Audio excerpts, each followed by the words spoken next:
probably 4,000 feet above us, about maybe 1 kilometer out, horizontal distance above the ground. And it looked like 8 meters total in distance from top to bottom. The top will look like a mushroom, like a big jellyfish. It was very, very, very bright white and vibrating and flashing, like pulsing. There was like 3 flashing panels, like equal distance going down it.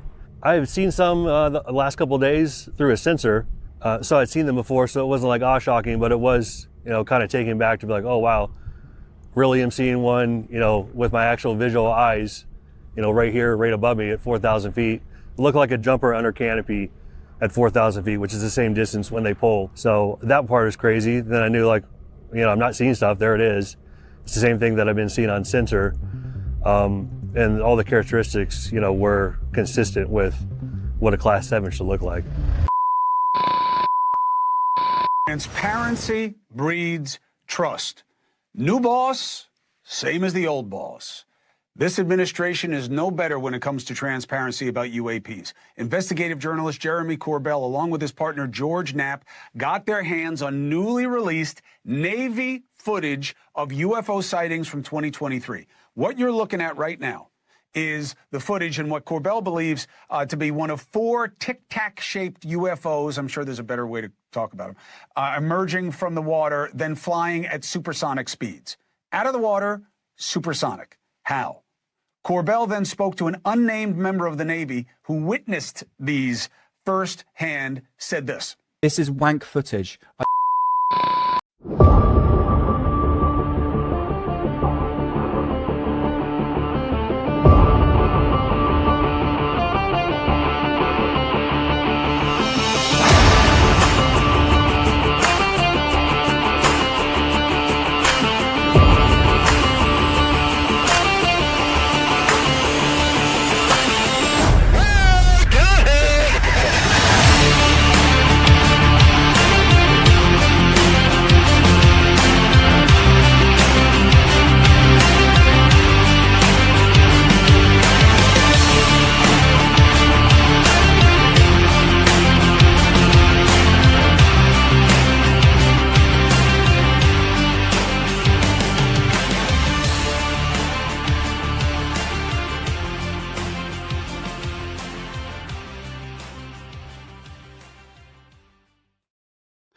Wank footage indeed. Ladies and gentlemen, welcome back to Alien Addict, the show where we discuss all things UFOs and aliens and our pursuit into the mysteries and the unexplained. So welcome on into the show. So we've got a banger of a show today. It's going to be all about UFOs. And we obviously have a special guest. But before we get into this, I think it's actually worth mentioning that the fact that S-Hammer, how's it going, bruv? You mentioned last show that ufology is pretty much dead. I mean, the conversation is pretty much dead. And that pretty much sparked an interest for the beginning of the week. I literally could not get the idea out of my head that ufology can practically be dead in the water. And one evening I was on my lunch break, and this weather's been amazing here. The whole week's been absolutely glorious. And I went to a golf course on my lunch break, I 420'd, and I thought, look at that sky, look at the chemtrails. Oops, shouldn't say that word, but anyway. I just sat down and I thought, right, where is ufology at the moment? What conversations can I bring forward that is going to bring, for instance, disclosure? And then it pondered on me. I was like, do you know what? I need a mat in my life. Not any other mat. We're talking about a terrestrial material mat. And it's almost like the universe sort of spoke to me, because as I was on my phone, the man himself, Matt from Terrestrial Material, messaged me saying, Friday, let's do it. So I reached out and I thought, let's get Matt on the show. So without further ado, let's welcome to the stage once again, live on Alien Addict, Matt. How's it going, bruv? What's up, dude? Dare I say welcome home, huh? Yeah, flipping out. Tell me about it. Yeah, God, it's been a while, wasn't it? It's been what, 4 or 5 months? Yeah, I would say. Yeah. You know what's crazy is, like, I was sitting here, you're running the intro and everything, and I was like, dang, dude, it's been a while. It's been some months Oh, and come over here and talked a little bit of UFOs, talked a little ufology, right? Obviously, we have a yeah. little bit of a change up of the format over here. You've been running the show, dude. I've been watching, man. You've been doing a very, very good job with all things considered, especially when you're trying to take over a brand new channel, or not a brand new channel, but like a brand new format to a channel that's already had something established. You're doing great. It's a great start. I appreciate it, mate. Yeah, it's one of those situations where you go, "What the hell do I do with this show?" You know, because we've gone from Lily and Dave, you know, the three Yeah. of them. They've got a connection and they've got a formula going. But for me, it's like doing it on my own and trying to make the audience more. I'm not saying like trying to entertain them, but keep them on their toes when it comes to ufology. But on that subject, bruv, well, I want to know how you been, because people want to know where the hell has Matt been. I've been good, man. I've been good. I've just not been on the webcam as much. I've been over in the world of X and Twitter over there, whatever you want to call it. No, I've been good, man. It's been fun. Kind of just like following along ufology in a little bit more of a passive sense, as far as like being out there and about with a channel or something like that. I mean, I've been hosting X Spaces and I'm on there tweeting and posting clips and having some fun with it. Even some AI stuff, but having fun with the AI too. That's a whole nother avenue that a lot of UFO Twitter has been going down right now. But no, man, I mean, it's still there. I mean, I'm still looking into the topic, trying to follow where everything has been going. It's been tough, obviously, on UFOs since maybe November, if we really want to kind of like put it back to a certain point in time. I know the New Jersey drone thing was kind of a big deal. A lot of people were talking about that. I came on Hidden Underbelly, was talking to you guys about that for a little bit. But yeah, but it's been in a rough spot. And we feel like a lot of the narrative over the last 10 or going on 10 years now that we've been looking at seems to have maybe run its course.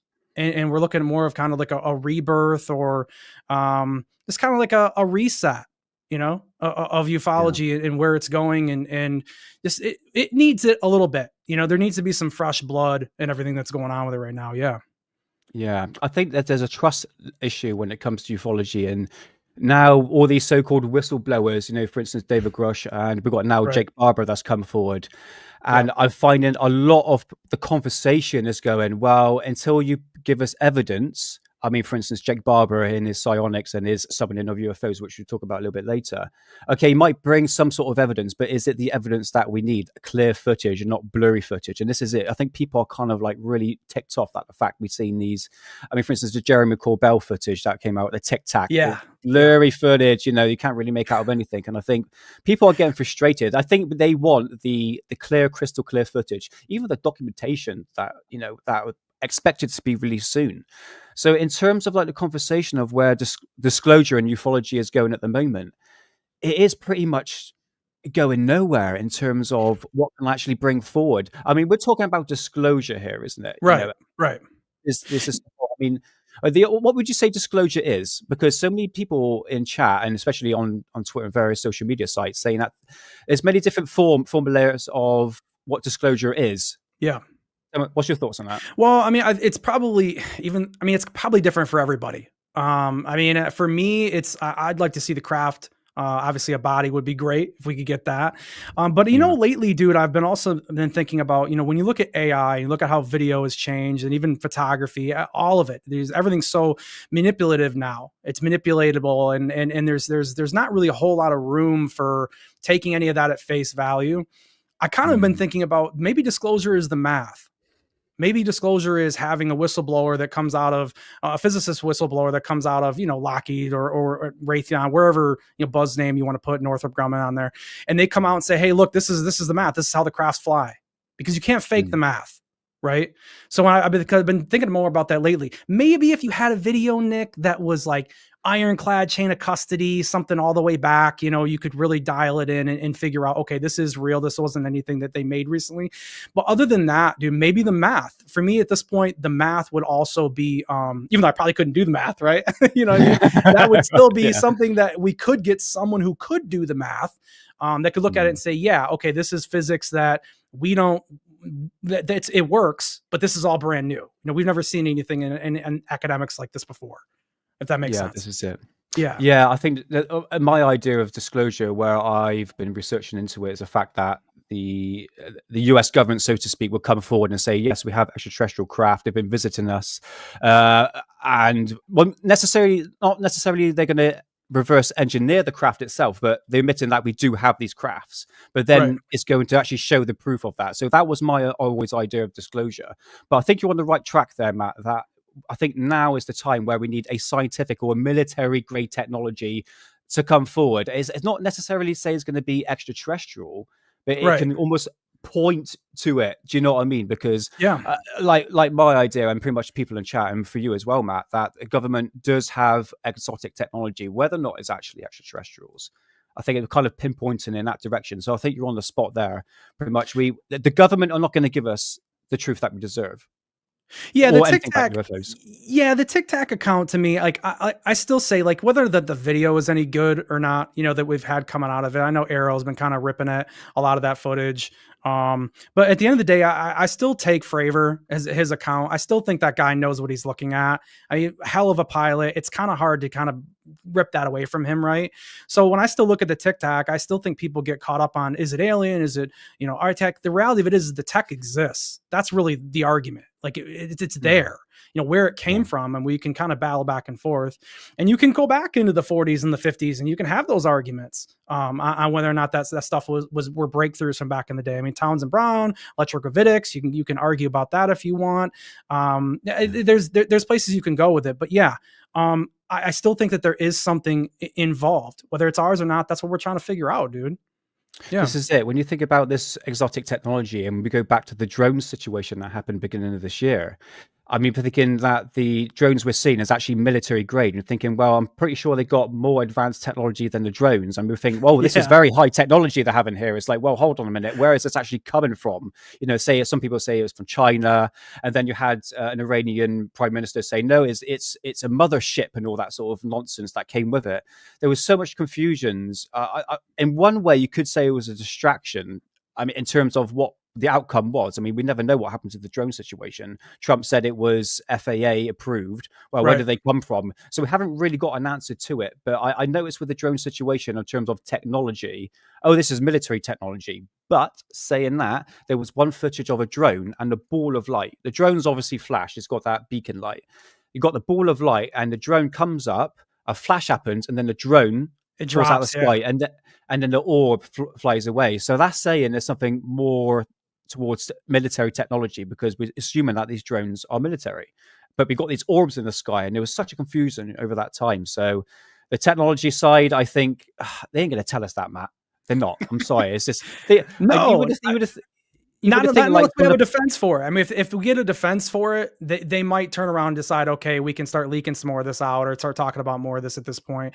I've talked about that in the past. I think it is something to where we're waiting for them to be more comfortable with it. But dude, they're still arguing about those Jersey drones. I think that that senator, the chairman of the Armed Service Committee or whatever, was talking about how they still don't know what it is. That's what they're saying. But however, I mean, for me, man, I think when they're saying that, it's because they do, and they just don't want to talk about it. Could there be some craziness that's floating out there amongst it? Maybe, but I haven't seen it, man. I haven't seen it. I haven't seen a video that convinced me of anything like that. And I think I think there's some more sightings going on in Florida. I know Red Panda Koala was talking about how he's seeing more people talking about reports in Florida and stuff like that that's going on. There were some going on in Oregon back then, but yeah, it's interesting enough. It's crazy, isn't it? I think one thing I did notice with the drone situation is that people were looking up into the sky a lot more. And that's a great thing. I think more people were looking up. But when you're new to skywatching, I've been skywatching for a long period of time, obviously analyzing the chemtrails in the sky and all that. So I'm sort of used to that sort of stuff.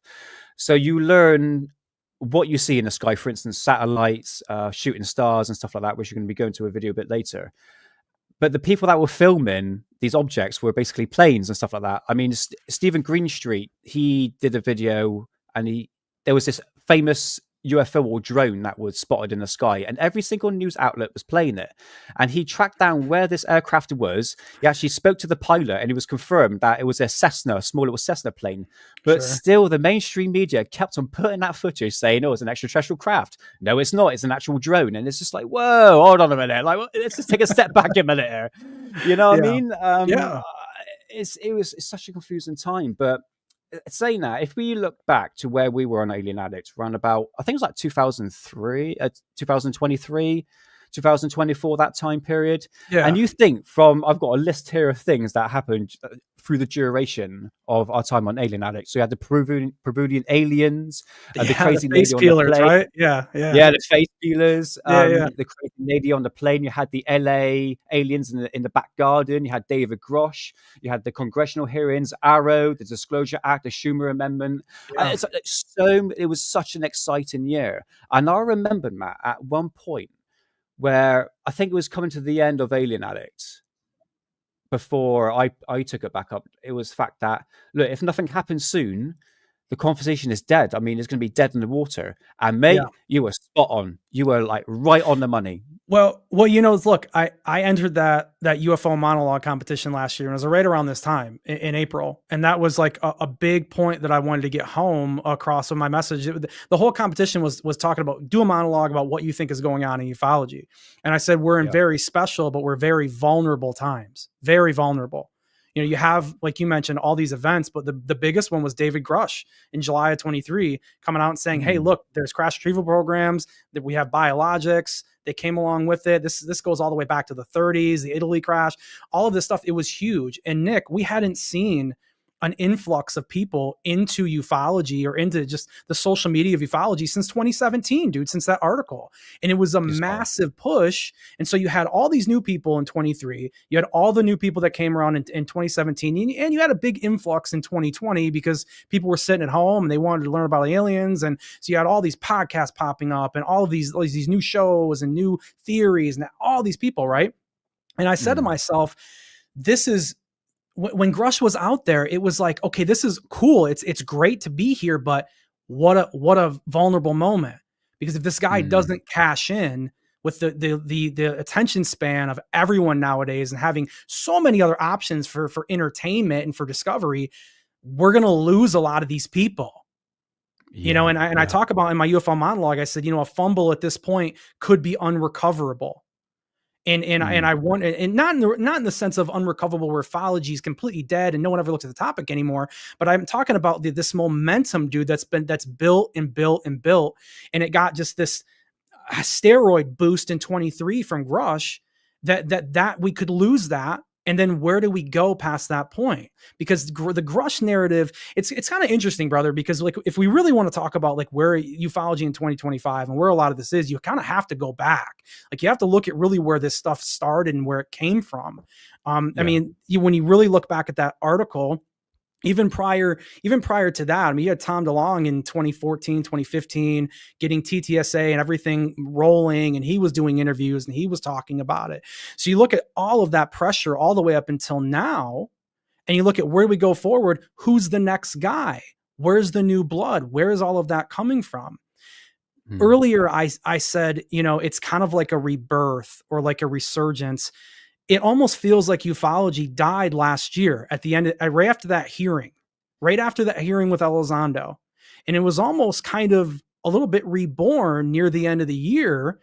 But with the speed of social media and how everything is fast moving, it's like it's a teenager now again, a little bit. It's angsty. Everyone's angry about it. Everyone's demanding, and we want to cheer it on, and you want to be like that, but at the same time, you're also mad, you're depressed, you're not getting what you want. And when you look around and take the temperature of everything, especially on Twitter, because of how fast everything moves on Twitter, and you get not only the comments like you do on YouTube, but you get more clips and you get people talking live about it, and you can jump in and talk. You get that same feeling that ufology's it's dead, but it's also kind of like a teenager again with the way everybody's arguing about it. If that makes sense. Does that make sense where I'm going with that? Oh no, totally. Yeah, Okay. totally. I mean, if you look at like Twitter, for instance, I came on it around about 3 years ago because I joined Alien Addict, and you guys stay updated with the stuff because I needed to get the full whack of what was the conversation about. And then I started to notice like, oh no, this community is really fractured. And now, like you're spot on there, Matt, when you're saying that after the congressional hearing with Lou Elizondo, there was a massive dip. Even I noticed that. And I think like Mark G was saying, hi Mark, welcome onto the show. He was saying that he's now lost the belief in aliens, for instance. I think that everything's so fractured because we're not really getting the answers that we want. And where the conversation is going. And for instance, if you look at the community as a whole, we're all arguing with each other. And that was obviously done on purpose, in my opinion, for that one. But I think people are just really fractured. I think a lot of people are just fractured by this, thinking, what is going on? Where's the conversation going? Well, you have a lot of people that are afraid to say that too, Nick. They're afraid to be looked at as negative, or they're just, spoil sport, and, or you're not being patient enough, or whatever excuse you want to provide. I mean, but like, it's kind of like the teenager thing I was talking about earlier. I mean, I don't have any kids, but I can think of, being a teenager, there's at certain point in times where you want to encourage them, and you want to say, hey, you're doing this great, you're doing that great. But there's other times where you got to say, hey, this is where you're going wrong. Because at the end of the day, you want it to grow, you want it to progress, but you don't want it to go down a road where you lose control of it, and it goes off into a cult. It goes off into a religion. You don't want to do that. And that's kind of a thing that when you start to look at Skywatcher, there's hints at that. There's hints at stuff, even with Lou, and a lot of Lou's background. A lot of people are putting Scientology on Elizondo and the remote viewing stuff. And so this thing can get off the rails, brother, but there's nothing wrong with trying to right the ship a little bit. If you want to speculate, you want to talk about people on the moon and Mars, whatever, that's all fine. It's fun and dandy. I love doing that. I love to have fun. Great part of the show. But at the end of the day, you have to also be okay with kind of giving a little pat and like, hey, let's get moving again. You know what I mean? Like, let's get it back on the track. If you gotta, maybe not scold is the good word, but you got to kind of discipline it a little bit and say, hey, look, you can't go too far. We're trying to get something done here. I think I noticed with a lot of people on Twitter that's got like a lot of followers. In one aspect, I wouldn't say this is like narcissism comes into the equation. For instance, I mean, if I had like a lot of followers and people going, yeah, keep going, you're on the right track. And it almost solidifies that, oh, I am right, actually. And anybody says no, I'll have to, otherwise it's how you treat the situation. But most people just end up being dicks. And it's just like, so there is this narcissistic attitude that comes with social media as a whole, not necessarily just like TikTok or Twitter, so to speak. But it's like a whole form of aspect, even like with Facebook, if you're interacting with people. It's people's opinions, but with ufology, you say, no, that's not actually right. And then, that's it. It's like World War III happens, mate. You know what I mean? Yeah. It's crazy.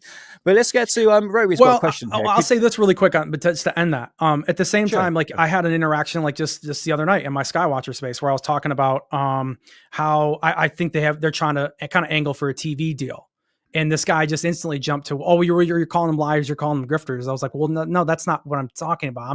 I'm saying the TV show for a different reason. But the whole point is like, if you get skeptical or you kind of come at things in a non-cheery way, some people, they just want to go ahead and just say, oh, you're calling him a grifter. They jump to conclusions, brother. Yeah, exactly. Yeah.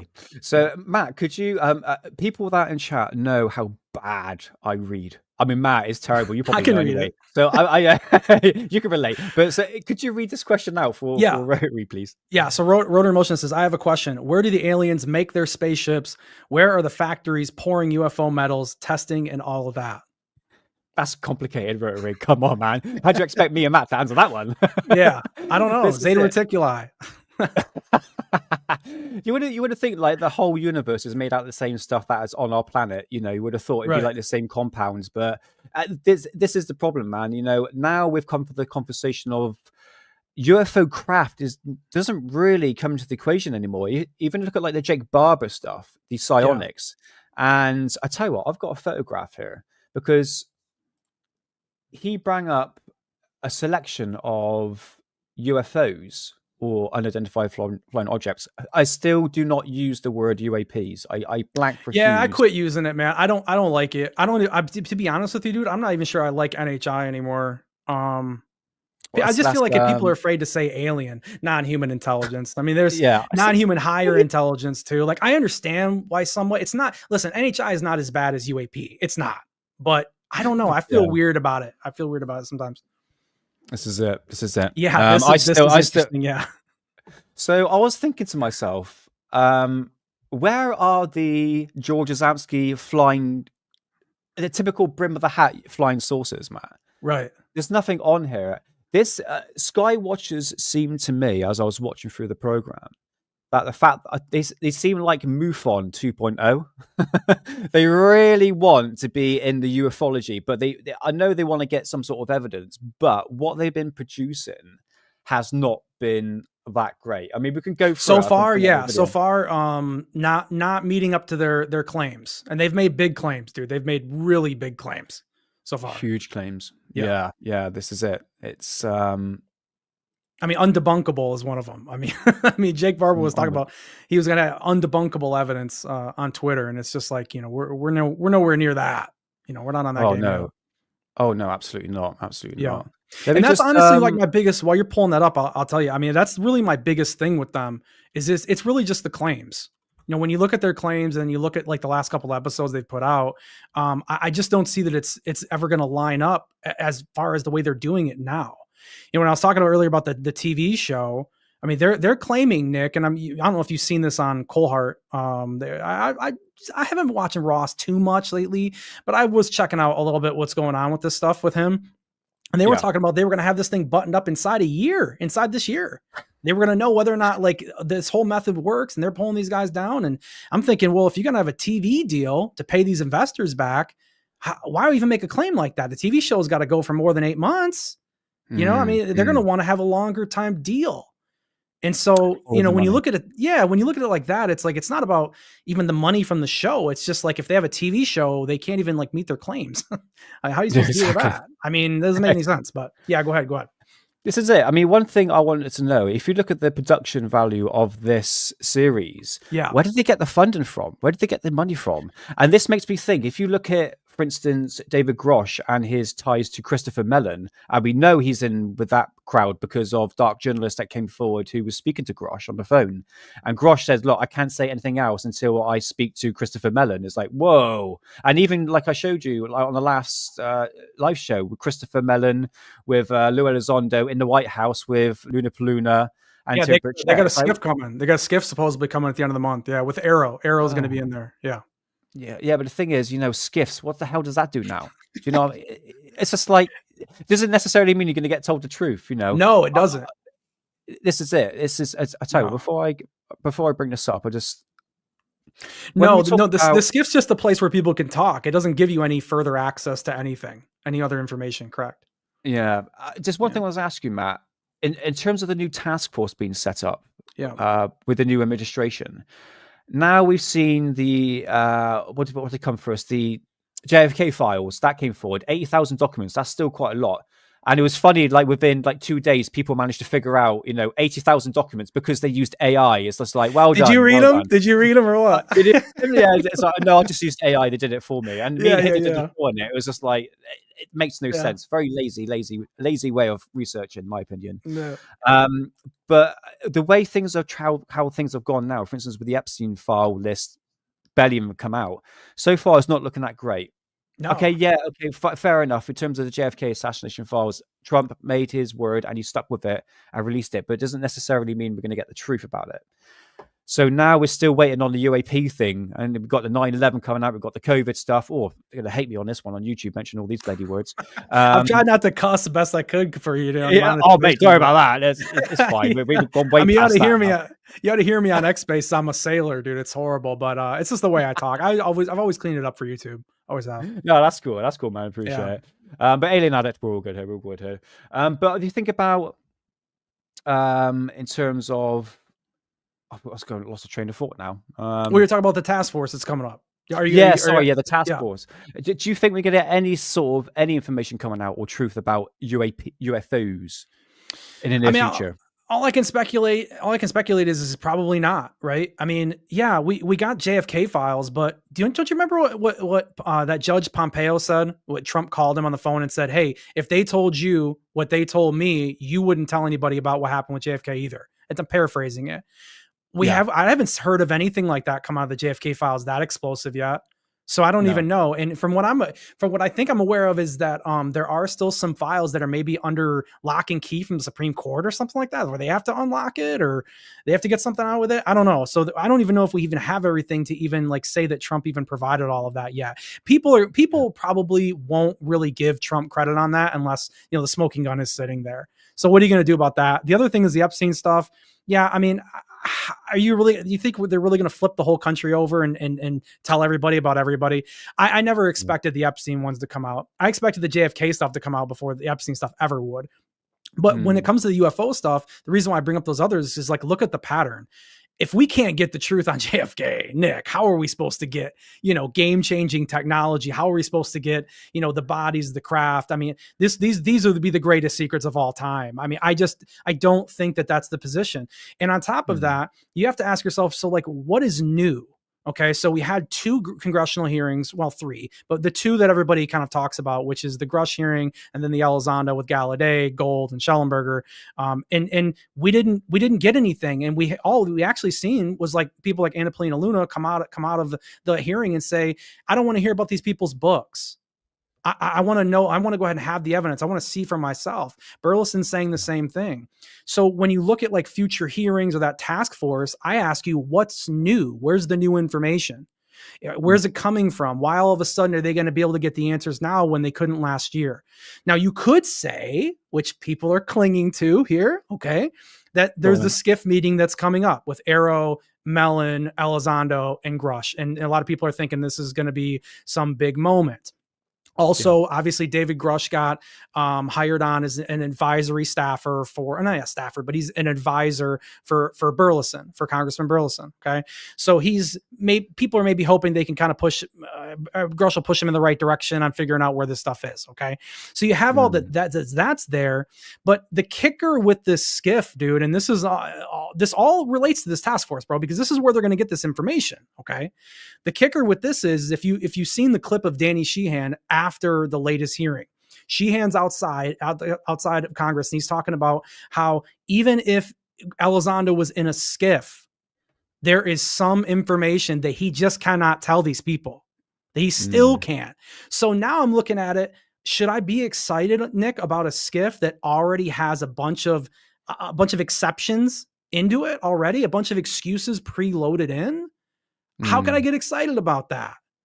I mean, look, I don't know that nothing's going to come from it. I'm not going to tell you that it's 100%, but am I going to, run around and tell the whole world and say, hey, we got to get excited for this? Come on, dude. I can't do that. I can't do that either. I mean, we'll have to wait and see, but I just don't see the change. Like, what's new? Why should I believe this is the time? Exactly. If we look at it from like 2017, where the New York Times article came out, to where we are now, in terms of transparency and disclosure, where the hell have we got to? Really, it's like a big up, a big down, big up, and like nothing really happens to it. With, like you mentioned with Ross Coulthard, he was saying that the fact that something big is going to happen. It's just like, dude, stop saying that, because people are catching on to the fact that nothing's going to bloody happen. And it was funny when Jake Barber came forward and you had the egg UFO. The footage that was about to come out, and Ollie rang. I was even on the live show the day before. I was going, "Oh, this is gonna be like a massive nothing burger. Don't worry about it." And Ollie rings me up, goes, "Oh, mate, News Nations are dropping something really big tomorrow, mate." Beyond, like, I was like, "Mate, come on, like this is News Nation we're talking about here." And the footage that came forward, it didn't really. Okay, it may be some sort of footage, but it just didn't look that. You're talking about the night vision with the egg on the ground with the holding with the helicopter. Yeah. That wasn't even Jake Barber had nothing to even do with that footage. We don't even know where that came from. That could have been pulled from anywhere. That I don't think I've still haven't heard anything of where that could have been from. But the way it was marketed in that episode, I even left that episode thinking that was from Jake. I did. I think a lot of people did. I mean, that space, there was a space right after. We were all like talking about, could it be 150 feet up? Does it look like that? And, it's a weird one. It's not the footage that you want, but look at the footage that's coming out from Skywatcher now. It's still not what you want. It's still not really, it's not definitive, honestly. Yeah. And I was laughing about this the other day when I was thinking about the footage. I was like, man, I don't want to say it's balloons. I don't want to be the balloon guy. You guys are going to make me the balloon guy? Like, you're going to make me, you're going to turn me into Mick West. I got to say it's a balloon. It's a bird. Like, don't do that to me. I mean, I had a sighting in 2016 of 2 orbs. So like, if anybody doesn't want to have to be the balloon guy, it's me. But at the exact same time, it's like, you're not giving me anything else for me to be able to do anything different with it. Yeah. This is it. I know I was on Hidden's show on Wednesday. We were talking about, if you go back to like the 1990s, especially like in a place in Mexico, there was amazing UFO footage. It's a shame I haven't really got any. I've got a compilation somewhere. I don't have enough time to show it today. But if you have a look at Mexico UFO sightings in the 1990s, man, there were crazy stuff happening. like literally, I mean, these were like potato cameras, like Right. sort of tape cameras back in the day, back in the 90s. So it wasn't that great, but still you can tell there was something there. Now we're getting like blibs and blobs and all that. I mean, it just really is just absolute crap. I mean, let's bring forward. Well, and it leaves this. them open for scrutiny, and it's deserved. It's deserved. They can't be mad about it. They can't be mad. Exactly. Let's just play a little bit of this, okay? Yeah, go and play. I'll show you. Yeah, this is all about the jellyfish thing. Seems to be quite, mate, Matt. I know, mate. Trust me about it. Like, it's balloons. I know it's balloons. And right. Well, I don't know if it is balloons, but it looks more like a balloon to me than a jellyfish. But yeah, this is it. Yeah. So I'm going to play this clip, guys. Okay. So this is one of the classifications of the UFOs. So there's like 8 of them in total, and this is one of them called the jellyfish. And I'm going to play my footage that kind of looks like this back in 2009. So let's do it. The Class 7 is the jellyfish. It's not the jellyfish you've seen on TV. It's a different jellyfish. Hate that he says that, by the way. The Pause it really quick. Can you pause it really quick? In size. Yeah, sure. Okay, pause it really quick. Okay. This was one of the points that I brought up about this episode that I don't like. Okay. He says it's not the jellyfish you've seen on TV, and he's running Corbell's footage. Hey, we don't even know that Corbell's footage is a jellyfish, brother. Like, how can you even say that? And listen, some people might look at me and go, dude, that's really petty. Well, here's why I think it's not petty. These are the guys everyone's saying are doing the real science now. These are the important guys. Okay. We need to use better wording if we're going to be taken serious like that. You can't just be throwing around, this was a jellyfish, this isn't a jellyfish. But you can continue. That part stuck out to me so bad. I was like, come on. No, you're right on, Matt. You're right on. Yeah. I think the tentacles hanging down are about 3 to 5 meters in size, varying and depending on which one you're looking at. You can see these stills are taken from different jellyfish. You can see this jellyfish, the tentacles look very, very long. Sorry. On this one, they look shorter compared to the head. As you can see, the nodules on the tentacles light up. And again, this light appears to us to go from head to tail and pulse and light up the nodules as it goes. Also, sometimes it looks like an automaton or something with like an alien movie where it's got like the tail kind of hanging out, like it's seeking something. And sometimes it looks like it's a jellyfish in the sky. Well, and if you want to pause it right here too, the other interesting thing about this is they showed a couple different still images of quote unquote other jellyfish that they're getting, right? And then they show us this video. Clear those stills are not from this exact same video, but they also claim that a lot of these different classifications actually mix and they blend sometimes, and they kind of can't tell the difference between the manna or the jellyfish. So I'm starting to think to myself, well, how do you know that the stills from the other events you're saying are jellyfish? How do we know it didn't morph again? It's going to morph. And how are you saying that's a jellyfish?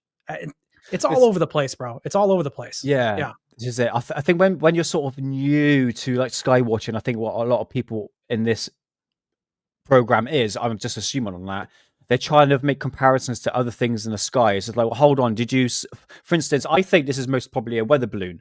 And you're probably going to say, oh, yeah, you're just a skeptic. It's like, no, I'm sorry. You got something that's metallic in the sunlight. You can see it. And you got a string hanging underneath it. And me just to assume that, oh, no, that's a jellyfish UFO. It's like, well, hold on a minute. If you actually try and find the data of where this object came from, for instance, at least try to attempt to contact the people that set off weather balloons, for instance, to say, okay, where did you send this, for instance, if it is, where we can actually track this object. There's none of that. You're just assuming, oh, no, it looks like a jellyfish UFO, so it's a jellyfish UFO. It's like, hold on, where'd you get your conclusions from? You know what I mean? Well, supposedly there's more data and stuff, but the reality of it is they're not releasing all of it. So, no. I mean, what are you going to do with that? And then, we've heard that, I talked to a guy that was on one of the events with them, and he's saying he has to sign an NDA when he gets there. We got to sign NDAs. Like, what are we doing here with that? I mean, this is supposed to be for the people, the UFOs and understanding what's going on in the universe and what's interacting with us. That's not owned by anybody, man. If you have true knowledge of what's going on and where this stuff is, get your tech out there, let other people test it, and bring the truth to the people, man. I don't see why we're trying to hold everything down unless we're trying to, be the only game in town. And then you might want to do that. But besides that, I don't know why you would. I mean, to be honest with you, I think they're doing a Jeremy Corbell technique. He's got all this footage and he's picking his time to actually release it. So I reckon Skywatchers, I mean, this is only part 2. I reckon they'll have much more footage to show, but I don't think it's going to get any better than this. I'm going to be honest with you. No, and there's a reason for that, in my opinion, though.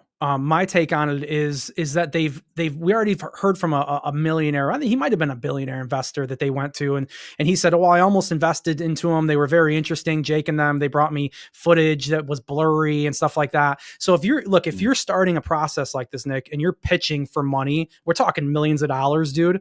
You're not going to go there without your best foot forward, in my opinion. You're going to bring your best guns and say, "Hey, look, we're on the range. We need money for this. This is what we got." Why, you know what I'm saying? Same. It's just, why would you hold back? That doesn't make any sense. So I think this 100% is the best that they have. Yeah, I think so. Yeah. I mean, time will tell, Matt. I haven't got any hopes, but you know what I mean? Yeah. It moves. We have seen these take direct flight paths. I mean, for instance, how the hell did they know this? Like literally. Even yesterday, for the first time, we had 2 in formation. We've never seen that before. We chased down one of those 2, and it deviated its flight path as we approximated, and then it elevated directly straight up, as in directly vertical. So the Class 7 is very hard to image, and at distance, it looks very similar to the Class 6. See, and also the Class 8 at distance. Yeah. So what you're going to see is it's kind of, I'll call it swimming in through the sky. There aren't a lot of exotic colors. There is reflectivity. But that color you see right there is very akin to the Class 6 when it's not emitting high energy or whatever it's doing. So when it's not vibrating. So we don't know what that means. And you can kind of start to see now the... What's Rich say? More dots. Down. Yeah. Rich says, don't send me dots anymore. I don't want to see dots. No more dots. No more blurry footage. Hey, man, look, he's kind of right. I mean, what can you do? I mean, this is not moving the needle for anybody. You know, oh no, it's not. It's actually taken 10. It's actually taken 10 steps back, and then I'm supposed to assume that this is the best footage you can get. It's like, well, hold on a minute. No, this ain't good. Yeah. Well, it's like, oh yeah, go ahead. Yeah. No, carry on. Oh no, I was gonna simply say, like, you know, but that's where the time frame comes into play here. Because when we talk about, you know, is what's the potential for these guys? And look, and I'll say this before I even say anything else. Look, I still think that there is an even bigger story behind it with these guys. That's potentially that they're part of a psyop. That this is all connected, even back through News Nation and Elizondo and everybody. But if we're just talking about this, we're just taking this at face value and discussing it. When you look at the time frame they're talking about, what they've only got, Nick, 6-7 more months to do better than this. It's not a lot of time. Now I know that they're claiming that they can pull this stuff in with their dog whistle, their frequency machine, or what have you. Okay, 100% of the time they're getting hits. They're saying they're bringing these around. Okay. Sure. Well, but they've been supposed to be doing this for months. How is this supposed to jump all of a sudden get better inside of 6-7 months? The time frames don't make any sense, bro. They don't. Yeah. I want to see the bloody thing land, brother. I don't want to see it. Well, that's the whole point. Yeah, that's the whole thing. This is what I've said about them. And I know you want to get to your footage here, but that's what I think that they should be doing. I think that at the end of the day, let Sol, whatever they do with the money they're asking for, okay. Let Galileo, let these guys, let them deal with this other science side of it if they're going to, or whatever, okay. But stick with your niche, okay. Don't let's not forget. Jesse Michaels had Jake Barber on. This was a big moment for him and bringing everything around. They talked about bringing this craft to the ground, okay. If you can bring this thing to the ground, all right. You could shoot this thing with a fucking iPhone. I don't care if you could get 4 feet away from it. It wouldn't even matter at that point. You don't need all these cameras. You don't need all this radar data. You don't need any of this. Stick with what you can do best. Bring it to the ground. It's disclosure.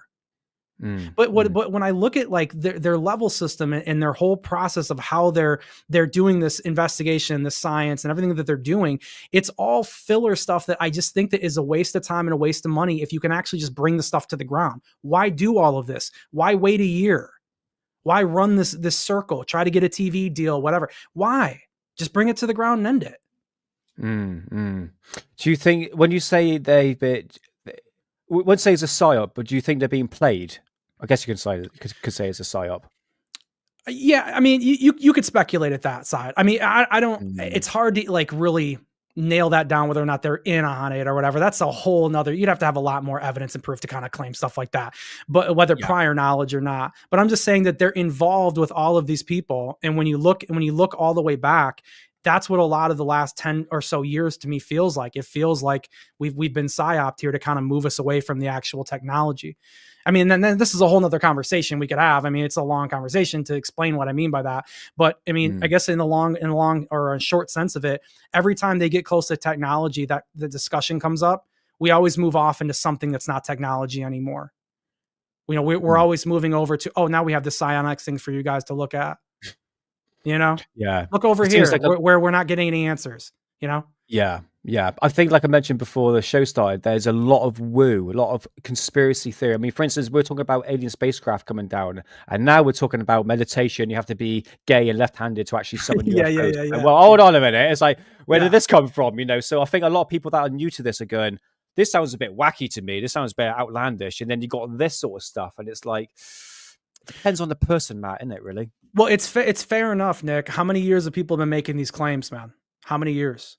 Look, I'm sure there are people, dude, that have been interested in this for a couple years, and they're okay with waiting around. I'm sure they are. You know, I'm not anymore, bro. I want to know what's up, and I'm not afraid to go ahead and give some pushback where I feel like it needs it. We don't want the topic to go off the rails. There's no need for it, man.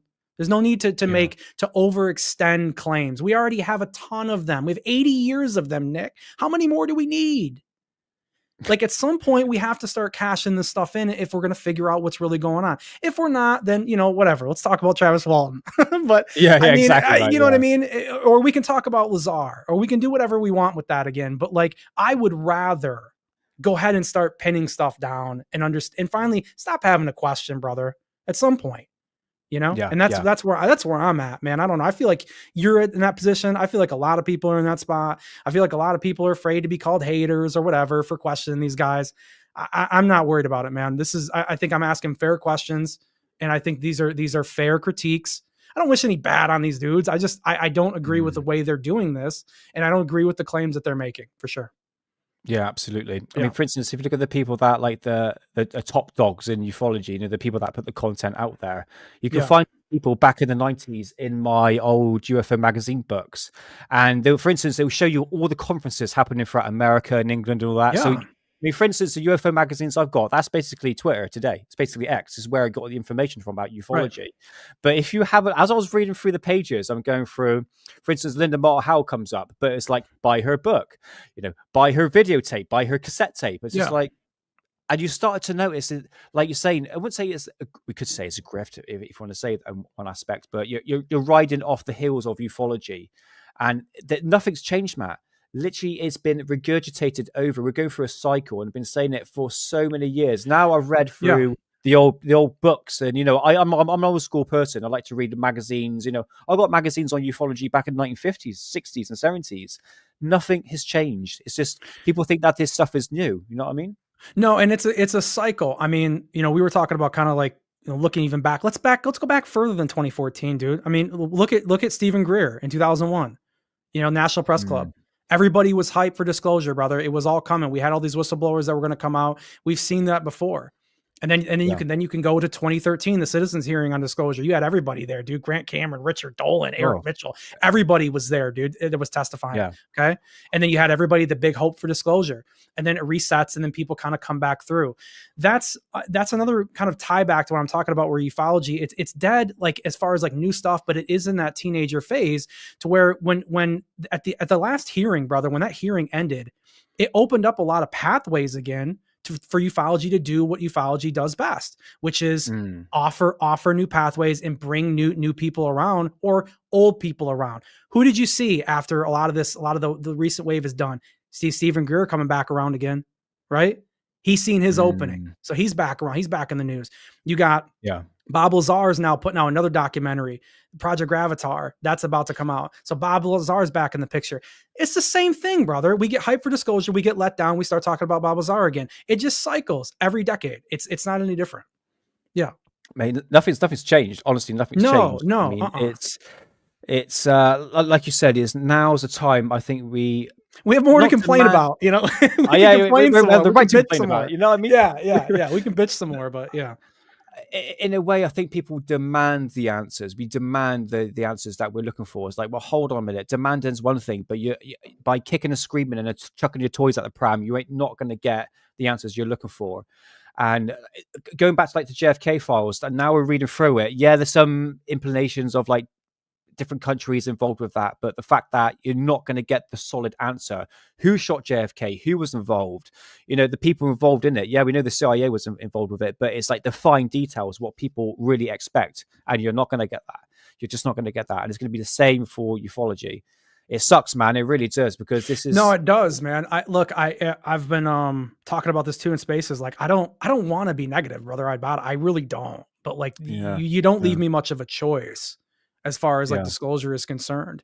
They got this Age of Disclosure documentary that was released over at South by Southwest, and it's the Oh my same god. old deal. It's like, you got 30 or 33 or 34 people that are going to sit there and tell you that they know 100% it exists, but they won't prove it.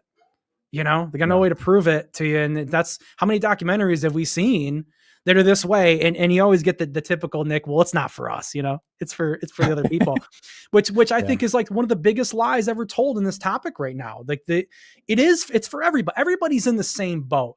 Media's in the same boat.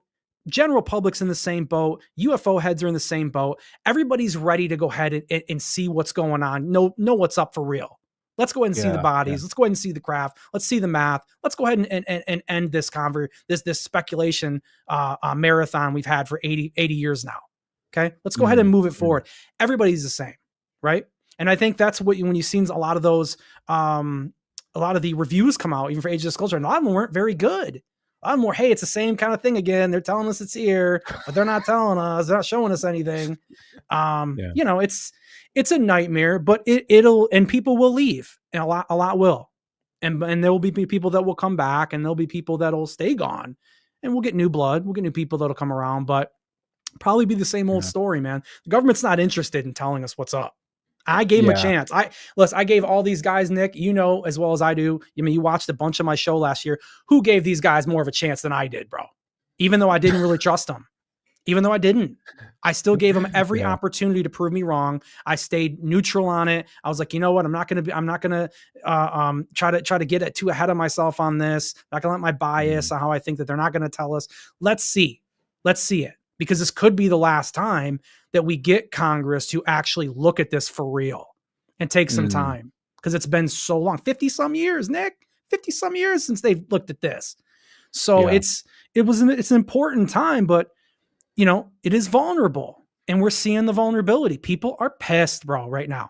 A lot of people are pissed. What's interesting is I've seen, you ever heard the guy on Twitter, Fettuccine Split, Disclosure Memes? You ever heard of him? Yeah. I've heard of him. Yeah. He's Elizondo's really good buddy. I seen him just the other day tweeting about, hey, what's going on? It's getting boring around here. What happened with, we're not getting anything new. What's the deal? That's Elizondo's buddy. He should be rah-ing that Lou's true and Lou's bringing disclosure and all this stuff. And he's losing hope, Nick. These guys are losing hope. Come on, bro. I mean, I tell everybody, if you're a little bit down on the topic or you're not happy with it, don't feel bad about that. You should probably be a little bit, a little bit irritated, a little bit rubbed the wrong way. Shit, at least, Yeah. I think, like I said, you're always going to get the new people in ufology that come forward and are completely new to any sort of subject. I mean, ufology as a whole, and they're like, "Hey guys, check this out," and they think it's something new. It's like, well, hold on, no, we've the amount of videos I've seen that's been regurgitated, Matt. Yeah, that's like videos that are like decades old. It's like, and people think that this is something new. It's like, whoa, let's just take a step back a little bit. For instance, Heidi Busan, he showed this balls of light that were shown in Mexico. right. And people were saying, now this is real. And I remember this footage going back in 2007 when I was working for the disco company. I showed my boss it. I was like, hey, what do you think of this? With first like flat screen phones. And he's like, oh, I don't know, the bollocks and all that. And and when I did the live show, I said, look, guys, this footage is old. And a lot of footage we're seeing is old. So things, like I said, it's a cycle. Things just gets worked their way around. But with spaces, Matt, do you think people are more, you listen to people on X, for instance, with spaces. Do you find that the conversation is getting more heated in that conversations? I mean, you like to be really honest, man, like people will maybe get heated with each other about the topic for just a moment in time if when something happens, but most of the real heat is personal stuff back and forth. Loaning money and God. stuff like that. Yeah, I mean, it's not. Uh, No, I mean, yeah. I don't personally consider the allegations and a lot of the conversation about Elizondo and like hate group people and people getting doxxed and stuff like that. I don't consider that stuff drama. I think it's good what Red and Tupa have done. They've been kind of champions of kind of bringing all that to the light of what's possibly going on with Elizondo. And like you could have them on. They could probably talk to you about that way better than I could. But like there are things that are like that. But overall, a lot of the last couple of months has just been not a whole lot going on. There's not a whole lot of conversation. You know what I've been doing, dude, and some of my posts have been kind of getting a little bit of traction. I've been getting, I sometimes get 50, 80 comments. And I think that's a pretty good little sample size for UFO Twitter for kind of how people are feeling. I've been gauging my tweets more towards trying to get people to tell me exactly how they're feeling. Where I've been tweeting like, where is ufology? What's it look like at the end of 2025? Just to see it. I've never seen it as negative as I have right now, Nick, not in forever. I've never heard so many people on there. We're never going to know. They're never going to tell us Elizondo's a liar. I've heard that's all over the place now. And it's anybody who doesn't believe me on that, just try to put some tweets out that way. Ask people how they're doing and really feel it. Cause I don't see a whole lot of people doing that. But when you do, it's staggeringly negative more than it is positive for sure. Would you say the community is doing more damage? Or would you say some people, or would you say, for instance, News Nation and the people where we get our information from in terms of UFOs? I mean, News Nation is a big opponent now, isn't it? I think they're the ones that bring up at least a UFO video every couple of days. I mean, you can work on both ways, isn't it? When you look at it, I'm just thinking about the community as a whole, really, and what sort of damage has been done. I mean, it depends on where you, like you said, where you get your information from. And if people listen to Lou Elizondo, they're going to get the wrong information. The lies behind that. Well, I mean, at least in my opinion, a fair amount of it. I mean, at the very least, I mean, look, a lot of the negativity that's come around the idea of disclosure, that really started to set in around the time Lou's book, The Leaks, came out. Yeah. Right around the time the leaks came out, that was when he was talking about how he'd seen orbs at his house and how he was supposedly remote viewing and torturing this guy at Guantanamo Bay and stuff like that. That was when people were kind of like, wait, what is up with this guy? What are you doing? What you're the nation's Darth Vader? You're like wearing that as a badge of honor. That's when I think most people kind of finally started to go, well, no, what's going on with this little Elizondo guy? And then a little bit after that, that's when the Romania 2022 photo came out, and he's at his book tour, and he's saying, hey, this is the chandelier. The chandelier, photo. That's it. Yeah. So that's when that started to really dip, and that's when you started to see the negativity with him kind of go down. And so there is, I think, a lot of bad feelings or a lot of negativity. It's just a lot based off him. Nick, he was such a name. He's the face of this whole thing for so long now. It's so like, this is the whole theme we've been talking about this whole time. Really, what's been going on? How does everything feel? There are many facets to it. There's a lot you could go into, bro. The last year, I mean, there's stories within stories. There's narratives within narratives. There's, it's too much to all do here. But yeah, I mean, it has been mostly negative. That's what we're seeing that I feel from the community. That's what I feel. Yeah, it's everywhere, isn't it? It's rampant. And like I said, when people are new to the community and they hear this sort of stuff, and they go, oh, no, you sound very negative. You sound like a skeptic. It's like, no, I don't want to sound like I'm tooting my own horn. But when you've been in this field, what would you say field? Another word for it? Because I know Lee from I just say topic. Been looking into the topic. That's what I say. Yeah. I mean, once you look into the topic long enough like we have, and you see the cracks, you see the problems, and you're going, well, actually, no, this is actually the outcome of what's actually happened. So good luck to the people that go into ufology with brand new eyes. But eventually, within 5 years, you get to understand, it's just rehashing and regurgitating and stories that really lead to nowhere. Like I said, it's just claims. Trust me, bros. Sorry to say it, but that's what really is. Yeah. Well, I mean, a lot of it is too, is like how closely you follow it. I mean, there, like I said before, there's narratives within narratives. There's stories within stories. There's, it's like how many people don't even know that Grush was hanging out at Esalen with Jake Barber and Ross Coulthard and stuff like that. Like these are all things that could later on down the road really hurt Grush. You know what I mean? And so it's like if you're not paying attention all the time, you're gonna miss that stuff. And you're also probably gonna be like, well, this guy's talking like Elizondo doesn't know what's going on. It's like, yeah, you might not have like heard all the stories, man. I mean, there's so much. A lot of people's opinion is based off just time and how much they've been able to dig. It's not like surface level, like a sport, where people argue about a quarterback or a football player and whether they're good or not. It's, dude, you have to get through the narratives. Because you have these Elizondo's pushing his own narrative and he's got such a big voice. You have to find a way to kind of dive down through that. And Twitter does a good job at that. It does a really good job. YouTube, it can, depending on the channel, it can. But then you also have really big YouTube channels that have him on and don't really ask very hard questions. They don't bring up the chandelier. They don't say, hey, what happened with this, man? So it's harder for the average UFO person who's interested in this topic to really get a grasp on what the hell is going on, like behind the scenes and what could be coming down the road. For me, I don't mind getting in the weeds, but I always try to remember, you got to get 30,000 feet up and look out. Every once in a while, you have to do that because if you can see where they're coming, you can see where they're going. And that'll give you a lot better idea of where you should spend your time and what you're looking at and what you should expect. That's why I take a look at something like Skywatcher and I look at the 1 year claim and I go, TV show, that's why I worry about that because that hurts their claim to now. And I don't know if people are looking that far out. Most people just look at the episode. What do they have now? And that's really it. And I think that's a bad way to do it. You got to really get up and think. Yeah. I think the only person I can think of that really was on the money was Rich Giordano from Goof On.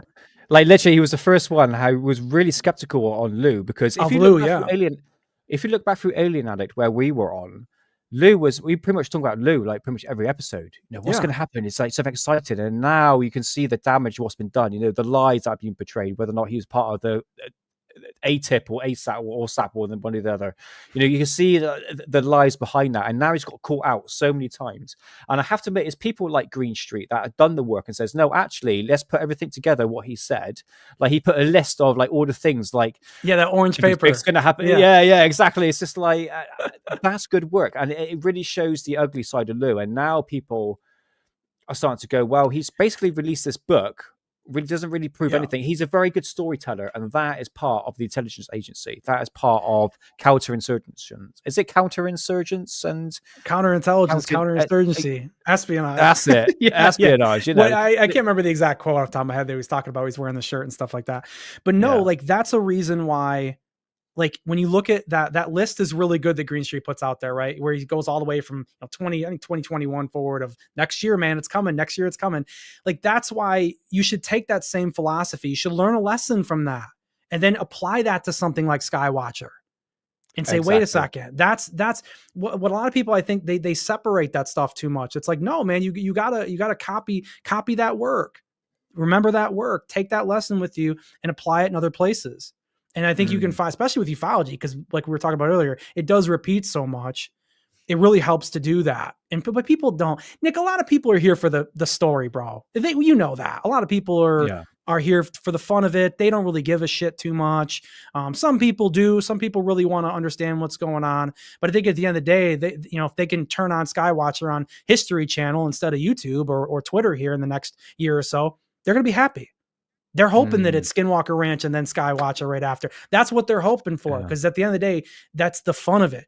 People like me, I had a sighting, bro. I want to know what the hell I seen. That's it at this point. Yeah. Sure, I really want to know what's going on. Was it human tech? Cool. I'd love to have some of that. I'd love to ride in that. But if it's from somewhere else, I want to know that too. And so I'm not sold either way yet. You can lean, but leaning doesn't really give you any answer either. It's kind of like the idea of personal disclosure. That one doesn't work for me. I hear a lot of people say like, oh, just have personal disclosure. It's like, okay, well, let's say you have a sighting, you have personal disclosure. Take my sighting, for instance. Okay. I can't tell you where that thing came from. I can't tell you who's in it. I can't tell you how it works, how it flies. What disclosure do I have? What information do I have? It's if you can't answer questions like that, in my opinion, that's not like disclosure that's giving us like disclosure for me is answers, man. Disclosure is not Exactly. giving you more questions. Not really. Bingo. You know what I mean? Yeah. So Yeah. I don't know. It's a weird one for me. Maybe I'm ranting a little bit. I just, No. like, this It's is like interesting because how we feel, bro. Yeah. yeah, it's a bit like my dad. Me and my dad, even my family, like my family's a conspiracy theorist. If mum's in chat, I'm talking about. We're fine. We're talking about conspiracies like pretty much every day. With like that bloody weird. We're a very alternative family, but me and my dad were always into UFOs Yeah. since I was a kid. My dad too. Yeah. And it was over the past couple of years where my dad's starting to go, kind of a load of bollocks, isn't it? It's just like, in a way, like we're not getting the truth, and it seems to be we've been pushed down a certain narrative, a certain direction. And when I was on Alien Addict, Matt, when we first came on, I would say, yeah, but is the conversation going in the right direction? I wasn't talking about Alien Addict. I was talking about ufology as a whole. And look where it is now. And this was like one of my main problems when I took over Alien Addict. I was going, right, okay, ufology is not looking good at the moment. What can I do to at least entertain the people? But we need to stay current and something up to date. And when I do that, it's always something flipping negative. And it's just like, listen, guys, look, we're not going to get any truth about anything, really. When you look at it, we can, like I said, we can speculate as much as we want, but we're not really going to get the answers. It's fine to speculate. That's absolutely fine. Yeah. But I love it. I love it. Maybe there's 1 billion people on the moon. Maybe John Lear was right. Right? Hey, I love it, dude. I love talking about that stuff, man. Which I think people sometimes like think that, if you're skeptical, you shouldn't even talk about those things. Dude, come on, give me a break, man. Like I like the topic, dude. I'm going to talk about all sides of it. Yeah. Yeah, exactly. Yeah. Now I spend more of my time when I got clear sky days. Like, for instance, today I was looking up into the sky, but this is what I taken back. Okay, you're gonna laugh at it, Matt. No, you're good. This was taken on the 20th. So that was the 20th of August, 2009, and I was definitely stoned and watching SpongeBob at that time. But what I was seeing outside. I think I've seen this. Yeah, you brought this up before once. Yeah, I brought this up before. Oh, that is the jellyfish, brother. There it is. So this is the jellyfish, guys. Damn, it does look similar to their video, dude. Wow. Do you know what I mean? Yeah. You can see something turning. It is reflecting in the sunlight. It looks like a ball of light. You can even see when you zoom out. It's really close, Nick. That's really, really spot on. It's crazy. You see what I mean? So saying that, what I managed to do is that I've got. Did you side by side that? Did you? Oh, you did? Okay, perfect. Oh, yes, mate. I was well prepared when I came onto the show. Okay, perfect. Yeah, perfect. People are going to say, "Oh, you're just a debunker." It's like, hold on, let's just compare the two. So, do you know what? When I put Skywankers in there instead of Skywatchers because I was following inside. It's good. It's good you changed it, bro. It's good you changed it. Yeah. Because I was calling someone a wanker on my phone. I was like, wank. No, it's like, yeah. Anyway. But yeah, so to the left here, you have my footage from 2009, and then we have Skywatchers from, assuming last year. So it's pretty much up to date. So as you can see. What's that say about their cameras too? Jeez. For instance, they can get so much better footage now these days. Bear in mind, this is tape. This is like mini cassette tapes I was using. Dude, it's crazy. Did you post this on Twitter? No, I haven't. No, it was literally before. It was an hour before the show. I was like, hold on a minute, this kind of looks familiar. And that jellyfish really got to me. I was like, I've caught something like that.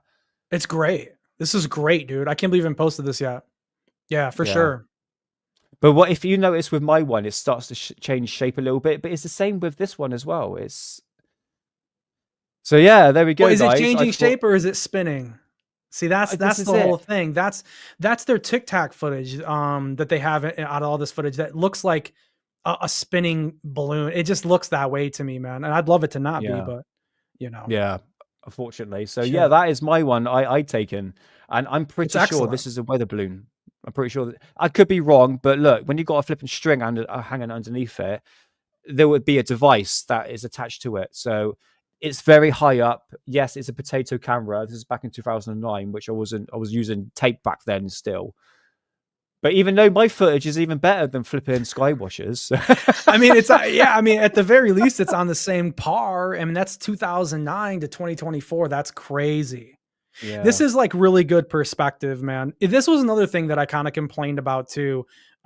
Is that, you know, Jake in that episode was talking about how, oh, we don't have any drones out here. We got the helicopter that we're chasing it with. And it's like, get the drones out there. I mean, if you can get it up there and you can get as closer and better footage than what you have, you got to utilize everything that you can if you're going to go this route. Like, why would you not have that? I don't know. Exactly. You know, they're bringing weapons on the range. It's like the whole philosophy. You're making sure that you're ruling in weapons, but you're ruling out drones, which is why the stuff that we need, we're trying to work with here, trying to get the answers here. Yeah. I don't know. The mindset's weird. It's so strange, mate, honestly. So this is another one I'd taken in 2009 as well. It's kind of hard to work out what this thing is. Could be a balloon. Is reflected in the sunlight. Yeah, I know you're thinking, no, keep the camera still. You try taking a zooming camera with a nah, tape. You're good. You're good. I don't have any footage like this, man. I just stared at my sighting. I was like, I didn't even consider it, you know? Yeah. So yeah, man, that's my Skywatcher shot. Call me Skywatchers. I'm not gay or left-handed, but by the way, who was laughing on that one? I think it was DW or someone. But yeah, no, that's true. They said you have to be gay and left-handed to actually summon UFOs. I'm not either one of them. So yeah. I was talking to a space earlier today to a guy. I think his name's All Things Paranormal on Twitter. He's got a really interesting breakdown, dude. I retweeted it out, and it's what he thinks the manta ray is from them. And he's got like a breakdown where he thinks it's a California condor. I mean, those birds get huge. They get like bigger than a person. And he was talking about when you look at that area with, I think everyone's speculating that they were out in Palmdale, out in California. And so what he talks about is how when you look at the wingspan of, and I think a lot of these videos that Skywatch is putting out, they were somewhere around like 4,000 or 5,000 feet up. I think that's what they were talking about where they were. Well, those condors, dude, those will get up to like 15,000 feet. And they're big birds. They can get way up there, dude. Yeah. And they have this and really good point this guy brings up, dude, is that when they full spread their wings, they have this secondary layer of feathers that's extremely reflective to the sun. And so when you look at that manta ray and you look at how reflective it is and how it's moving, how it kind of looks like it's almost flapping, he could be onto something, man. He could be onto something. That's pretty interesting. And then there was another, I think some people have also speculated that it was in Texas, and he kind of goes over how, well, then it could be a chicken. What was it? What did he say? Some other big hawk that's out there or whatever. But yeah, I don't know. It's a pretty cool clip, dude. It's probably one of my 1 or 2 last tweets. And it's interesting for sure, dude. Yeah. Yeah. There's people going after them, bro. They're going after that footage, man. You know how the UFO community is. They tear everything apart. You know, when it comes out, it gets tore up. Tear apart. Yeah, it's bloody crazy, mate. Yeah. Let's bring up Twitter. We're moving into like nearly an hour and a half, and which part do I press? This has been an awesome conversation, bro. I miss talking to you, dude. Miss being over here, dude. This is always a good time, man. This is the best part of being involved in the topic to me. It's the best part. Yeah, this is it. I mean, when it comes to like you, I mean, to bounce off with someone, I mean, me and Hidden we're on the same path. It's the same with you, but you're more, no offense, Hidden, if you're listening, more of intelligent conversation. I hope so, man. No. Honestly, this is it. It's actually because you know so much about ufology, the up to date of ufology, and that's when I first met you, Matt. You were on, I think you were on Rich's show or something. You popped up, absolutely, Rich's channel. The first time I heard you, I was like, no, this guy really has got something. And I reckoned if you would have kept going with your YouTube channel, maybe you would have got somewhere. But mate, UFO channels is the same, isn't it? You get the same views unless you're like somebody else that are obviously getting paid to get more views.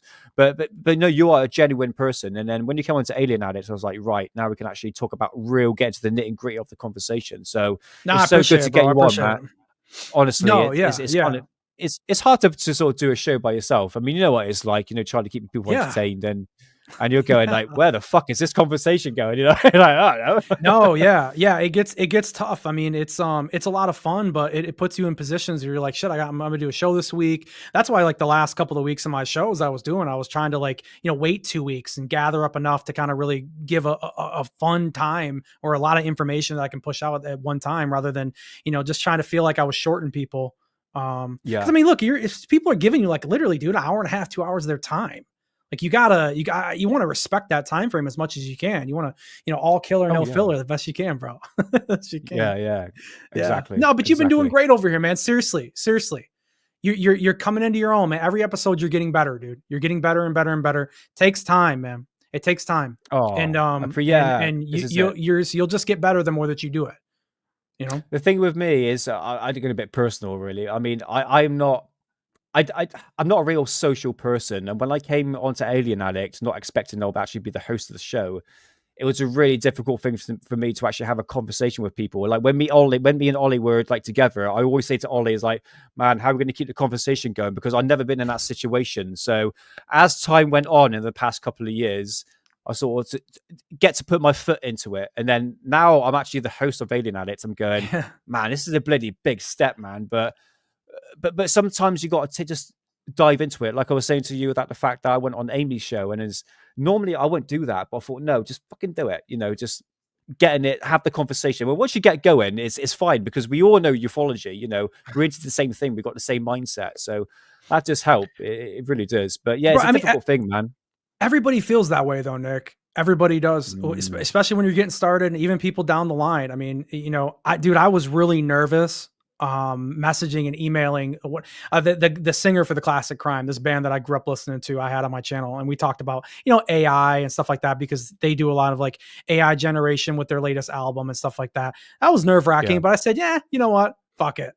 We'll get him on here. What happens? And the funny thing is like, it was the start of the interview was terrible, because well, not really the start of it, but like trying to get him in to the call on it through OBS was bad. He kept in his Twitch account kept screwing up. We sat for 45 minutes, Nick. He tried his ass off to try to get everything to get in, and waited. I was almost a couple of times going to be like, hey man, we can let it go another day, but he hung in there. Yeah. And my point is like, even with the people that you're most nervous with like that, when you get them in, you find that they're actually really cool. They're just people, bro, like you. They're nobody different. They're not. Exactly. They're not, man. Yeah. They have goals and stuff like that. And you might get some egos and some people like that, but they're just like people like you, man. Don't forget that, Yeah, exactly. Yeah. This is it. I mean, we're all, if we're on the same, I mean, in terms of like, it depends on the person, innit? I mean, I haven't encountered anybody that's a dick, but that way, I've had good interactions with people. I've had bad ones. I just don't talk about it. I don't talk about it. It's not really like a thing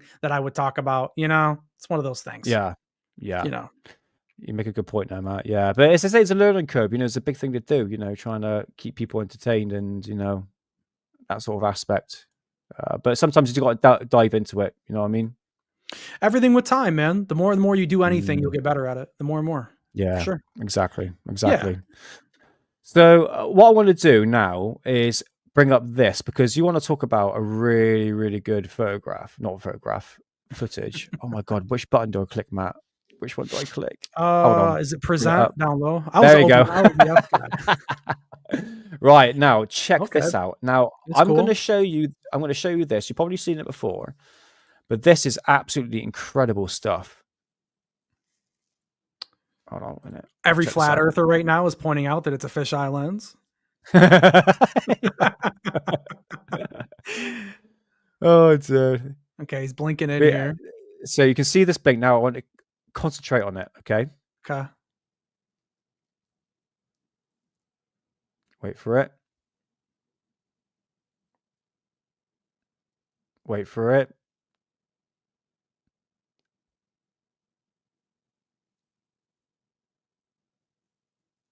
Oh, check this out.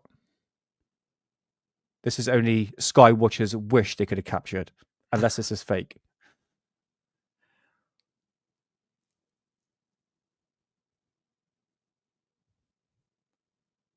Okay, it's going to take its sweet ass time.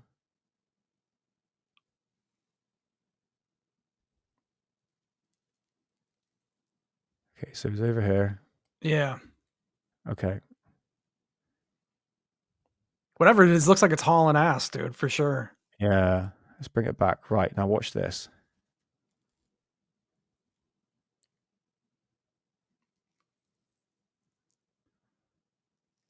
Check this out.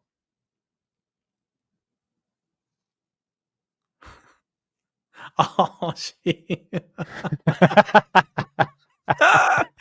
Okay. Now I gotta now look. Oh, hold on a second. Now look at that branch right there. You see that branch? Branch got covered up right there. Matt, you're thinking the same thing. All right, okay, right. So this Okay, is so it, you right. were gonna bring up how the branch gets cut off, right? Okay, all right.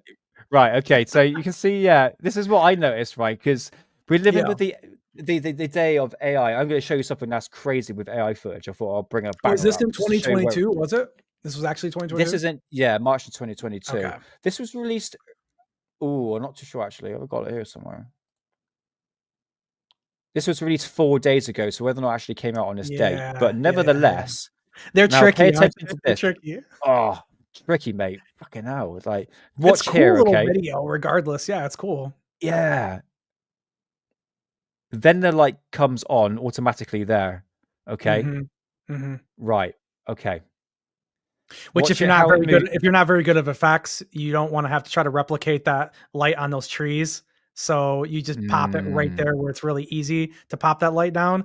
And what also says that you're not very good at it is you covered up the branch with the effect as it went by. Yeah, there. See there? Yeah, See yeah, there? yeah. It's bad. Right. Yeah. Okay. Okay. Right. Okay. So, Matt and people in chat, what do you think? This is real or fake? Okay. What's your whim here? I think it's fake. Yeah, it's fake. My opinion. You think it's fake? Okay. Yeah, Right. I mean, you could have had some fun with it while it stayed in the sky, but the second that we touched to the ground and we covered up the branch, I'd say it's fake. Yeah. Yeah. I'm going to be honest. If we're going on the whim that this is real, okay, I got something that I want to show you because for those who know about my Rumble channel, excuse me. Are you still doing Rumble? Are you still messing around with Rumble? Yeah, yeah. Cool. I'm close to 1,000 videos, my friend. So I upload every single day. So I film the skies 24/7. I've got the camera out there now, literally filming the skies day and night. That's I cool. track the trails because last episode I was talking about chemtrails and basically analyzing what they do and all that. But what I have noticed with this footage, okay, so this is a nighttime footage, okay. This is yours, right? This is yours. This is me. This is the moon here. But what I want you to see, I want you to have a look at the planes. Now, there's more activity round about 6 o'clock before it gets dark. Okay. Now, I want you to look at the planes and what effects it actually give off. Because remember, we've got the flashing beacon. Right. See there? It gives yeah. right. So see there.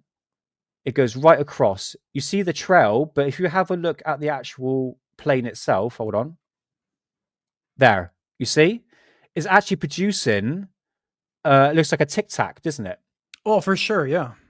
Yeah, yeah. Basically, I mean, it'd be a really big tic-tac, I think, feel like from that height, but yeah. Exactly. Yeah, definitely bigger than like what we usually think tic-tacs are, yeah, for sure. But if you just have a little look, I mean, occasionally you get the plane fly by. I can see anything here. Should be one coming up now. There we go. See, it looks just like what you see in that footage. If we're going by the footage, if it was real or not, this is it. Right, see there? Yeah. So it's giving off the effects. It's, I think, because it's a slow shutter speed. And the thing is, because when things are taken at night, Matt, I mean, especially with my camera, I've got an Insta360 Ace 2 Pro. It's like, it's a 400 quid camera. It's not flipping cheap. Yeah, you open up the aperture as much as you can. Yeah, let the light in. Exactly. So when you've got an object go across the camera, it's going to give off a little distortion. So if we are saying basically that the fact that the video that we saw right here is real, that could be like a little dot. And because it was flashing in the beginning, you could say that this was a drone.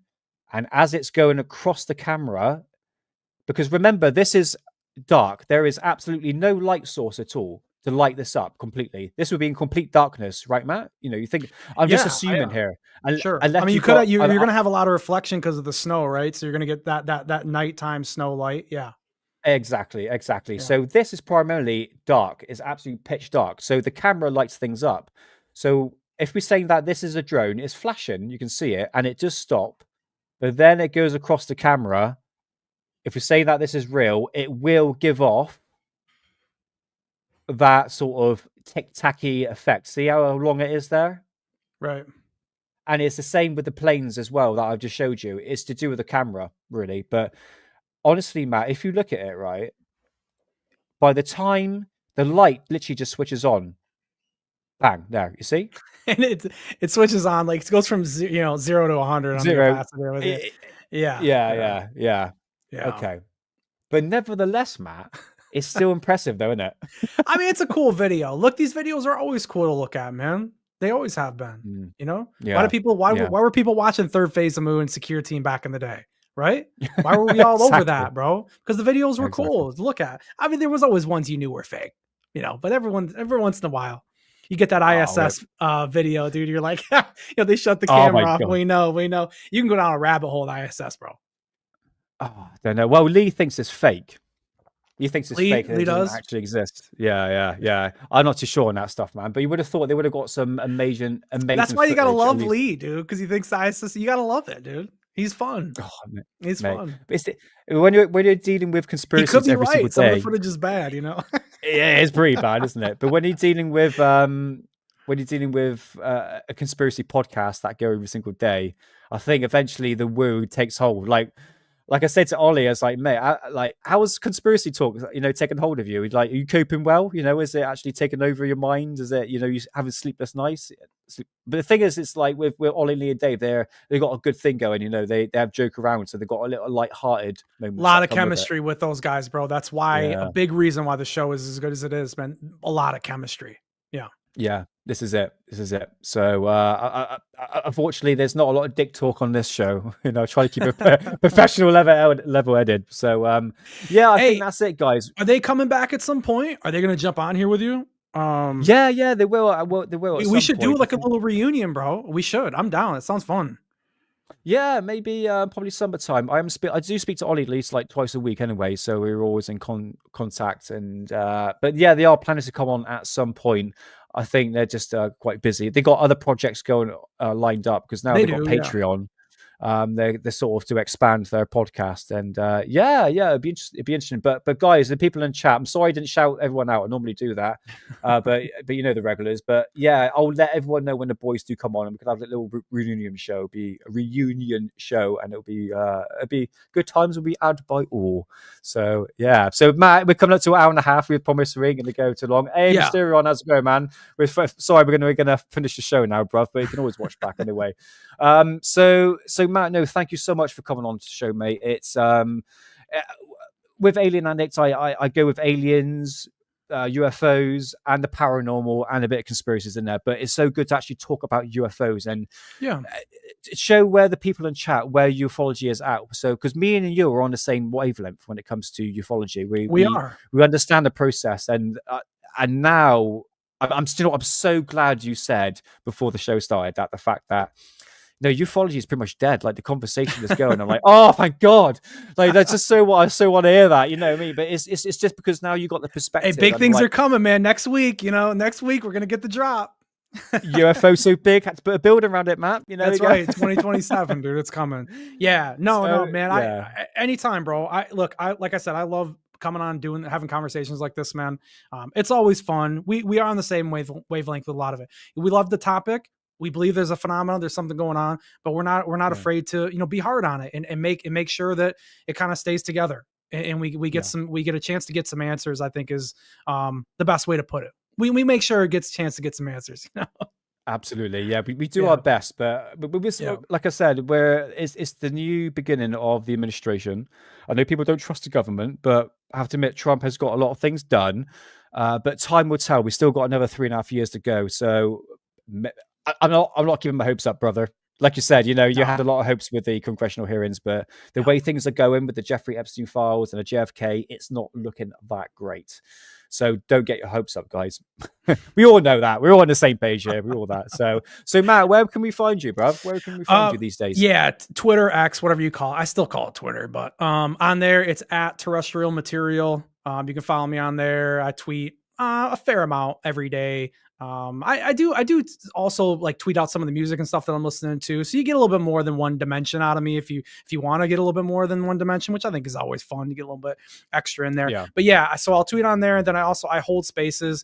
I've started doing a lot more of them. I think I maybe did 2 the last couple of weeks, each week. So, but those spaces are what's really important, I think, about mine, because I know a lot of people talk about Twitter spaces and a lot of it's negative. Okay. A lot of people think there's a lot of arguing, there's fighting. There are. But let me tell you something. It depends on the host. When I host spaces, it's open for everybody. Skeptics, believers, debunkers. I don't care who you are. If you have an opinion on the topic, you're more than welcome to come up and talk about whatever we're talking about. And I encourage it. We're not here to down you or get on you about what you believe. That's not what it's all about. The more that we can talk about the topic and have some fun with it, I think that fosters a better space for the community. That'll help. Yeah. But my spaces are definitely different. So if you've had bad experiences in the past coming up and speaking or listening or what have you, come give mine a shot. I think you'll find it's a lot better experience than some of the other ones. Not that they're all bad. There's good ones, but I count myself amongst some of the good ones when it comes to making sure that we have a good conversation, open flow conversation. Yeah. So how many times do you go a week? Has it got a scheduled date? Not a scheduled date. Spaces work different than YouTube, man. I mean, you can schedule them. I have found that doesn't really like make a difference. It doesn't like help it anymore. The pop-up spaces that I usually do end up doing actually better anyway. So yeah, it's just follow the account. You'll see them pop up and you can read the title, and there's always something fun. Okay, that's cool, man. Yeah, sweet. I will pop on at some point. I think it's that confidence issue, but it's real. It's all good. I know, Matt. Like I'm getting scared about it. I've spoken to Matt loads of times, Saggy Paul, how's it going? Yeah, don't worry, we can always catch us next time and catch up on the live stream. But yeah, thanks for being there, Rob. I will catch you on a space, as they call it. It's weird, isn't it? Yeah, space. Yeah, space. Spaces. Yeah. Yep. Yeah. Cool. So yeah, if you want to see any chance you're going to be doing Terrestrial Materials YouTube channel again, are you looking to take that up or just leave it for the time being? It's on the back burner for the moment, Matt. Yeah, it's on. Look, the channels. I'll never abandon the channel in that sense. Like I've been posting a lot of what I've been doing right now too. Is I've been messing with AI a lot, and so I've been making like AI UFO songs, and those have been really fun to do. I got 2 more that I'm working on right now, and then I'm going to release like an EP, if you will. From AI song. Like I'm writing all the lyrics, and AI obviously makes the song, but I write all the lyrics and structure them myself. So it's all on there at that point. I upload those songs to YouTube. If I get some pretty interesting clips, some cool clips, I'll post them. I did a comparison from Dan Farah and Tom DeLonge recently. I think that's up on my YouTube. And it kind of, you can listen to them back to back, talk about how they got into ufology. And like how they came and were spoke to by people like Elizondo, and so you get some fun clips like that. But yeah, I mean, X and Twitter is really where my main bases right now for all of this. Yeah, absolutely. Okay, mate. Sweet. So yeah, if you want to go check out Matt, go check out Matt on X. And obviously Terrestrial Materials, but that's to say back on the back burner. But if you want to go look at past episodes, go ahead for that as well. So yeah, Matt, thank you so much for joining me, and I'll be in touch soon. Honestly, I had a blast. It's one of the most fun times I've had in since I started Alien Addict. And it's not having a go at you, chat. Honestly, it's so difficult when you're on your own, But it's good to sort of bounce off with you, Matt. So yeah, thank you so much. I'm not going to drop you off because I think you're part of Alien Addicts more than anything. So yeah, guys, thanks to everyone in chat. You know who you are. I'll give you a shout out next episode. Pretty much flipping side. But yeah, thank you so much. And I'll be back next week with a new show on Friday. Not too sure what it's going to be talking about, but no more chemtrail talk because I did that last episode and I don't think the algorithm really appreciated that. So it's just like, it's UFO channel. I'm talking about flipping chemtrail. So yeah. So anyway, always remember, until next time, they're watching you, watching us, watching them. I'll see you next week. Say goodbye, Matt. See you guys. Take care.